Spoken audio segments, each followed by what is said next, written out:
सोचिए तिरुपति मंदिर में प्रसाद में गाय की चर्बी हमें खिलाई जा रही है। गाय जिसे हम माँ बोलते हैं। हरे कृष्णा। आज का ये जो टॉपिक है ये बहुत ही ज़्यादा सेंसिटिव टॉपिक है, क्योंकि ये लोगों की आस्था से जुड़ा हुआ है। लोगों की आस्था पर इसने कई क्वेश्चन खड़े किए हैं। तो अब तक तो चीज़ों में मिलावट की खबर आती थी, अब भ्रष्टाचार का इतना बड़ा मामला आया है कि भगवान तक को नहीं छोड़ा। सोचिए तिरुपति मंदिर में प्रसाद में गाय की चर्बी हमें खिलाई जा रही है।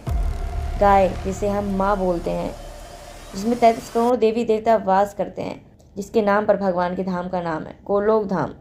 उस माँ को मारकर उसकी चर्बी हमें प्रसाद में मिलाकर खिलाई जा रही है।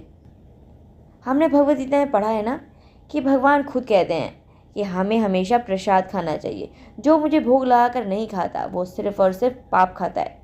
लेकिन तब क्या, जब प्रसाद, भगवान का महाप्रसाद जो हम श्री वेंकटेश्वर स्वामी की कृपा प्राप्त करने के लिए पा रहे हैं, वो सिर्फ दूषित ही नहीं, उसमें गाय की चर्बी, मछली का तेल, सूअर की चर्बी, जो शायद हम सपने में भी नहीं सोच सकते, जिन्हें खाना तो दूर की बात, शायद कोई इस बात पे यकीन भी नहीं कर पाता। लेकिन जो घी इस प्रसाद को बनाने में इस्तेमाल हो रहा है, जब उसका लेबोरेटरी टेस्ट कराया गया तो लैब रिपोर्ट्स में ऐसा आया कि जो लड्डू प्रसाद श्री वेंकटेश्वर स्वामी मंदिर से डिस्ट्रीब्यूट किए जा रहे हैं, उसमें गाय की चर्बी, मछली का तेल, पिग फैट, ये सब उसमें पाया गया है।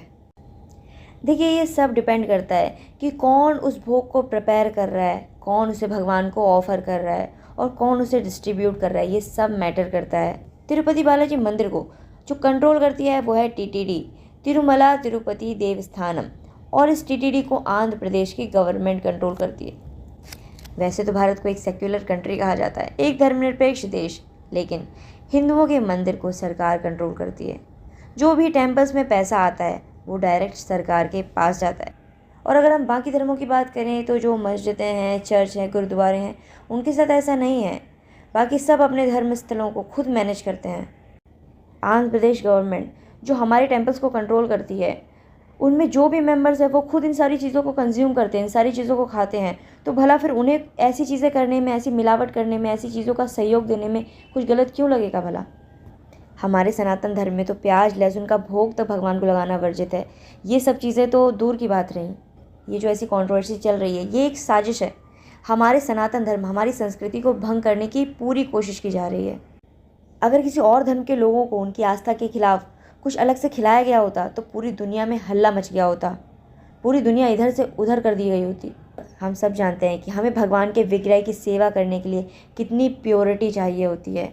तो सोचिए, जो भगवान का प्रसाद, महाप्रसाद है, जो हम सब पा रहे हैं, हम सब जानते हैं कि जिस चेतना से भोग बनाया जाता है, जिस चेतना से भगवान को भोग ऑफर किया जाता है, जिस चेतना से डिस्ट्रीब्यूट किया जाता है, वो चेतना, वो कॉन्शियसनेस सब में ट्रांसफ़र होती है। वो कॉन्शियसनेस हम दूसरों में ट्रांसफ़र करते हैं। तो सोचिए, भगवान और भगवान का प्रसाद, ये दोनों अभिन्न हैं। वो साक्षात भगवान है। तो सोचिए, जो भगवान का महाप्रसाद है, जो भगवान से अभिन्न है, उसको प्रिपेयर करने में, उसको तैयार करने में कितनी शुद्धता की आवश्यकता होगी।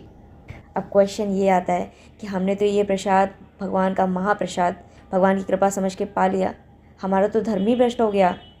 तो देखिए, भगवद गीता चैप्टर 9 वर्स 26 में भगवान खुद कहते हैं, पत्रम पुष्पम फलम तोयम यो में भक्तिया प्रयच्छति। मतलब कोई भी भक्त अगर मुझे फल, फूल या तुलसी पत्र भक्ति भाव से अर्पित करता है तो मैं उसे स्वीकार करता हूँ। मेन है भक्ति भाव। तो हमने भी अगर भगवान की कृपा समझकर अनजाने में हमने उस प्रसाद को पाया जिसमें ये सब चीज़ें इंक्लूड थी, तो अनजाने में हुई इस गलती के लिए भगवान भी हमें क्षमा कर देंगे, क्योंकि भगवान भी जानते हैं कि जो मेरा भक्त है, सिर्फ इसने मेरी कृपा प्राप्त करने के लिए अनजाने में ये गलती की है। तिरुपति मंदिर में बाकी धर्म के लोग हैं, वो भी जॉब करते हैं। तो जो लोग खुद जूते चप्पल पहनकर घूमते हैं, भला ऐसे लोगों से हम अपने मंदिर की शुद्धता की उम्मीद कैसे कर सकते हैं? अगर पहले ही इन चीज़ों को रोक दिया होता तो शायद आज ये दिन हमें देखना नहीं पड़ता। सरकार को देश चलाना चाहिए, ना कि हमारे हिंदू टेम्पल हमारे भक्तों, साधु संतों के हवाले होने चाहिए। जब तक हमारे मंदिरों के मैनेजमेंट में बाकी धर्म के लोगों का इन्वॉल्वमेंट रहेगा, तब तक ऐसे ही साजिश की जाएगी, कदम कदम पर हमें पदभ्रष्ट करने की कोशिश की जाएगी। तो अभी भी वक्त है, आवाज़ उठाइए। जब हम अपने धर्म की रक्षा करेंगे तभी धर्म हमारी रक्षा करेगा। हरे कृष्णा।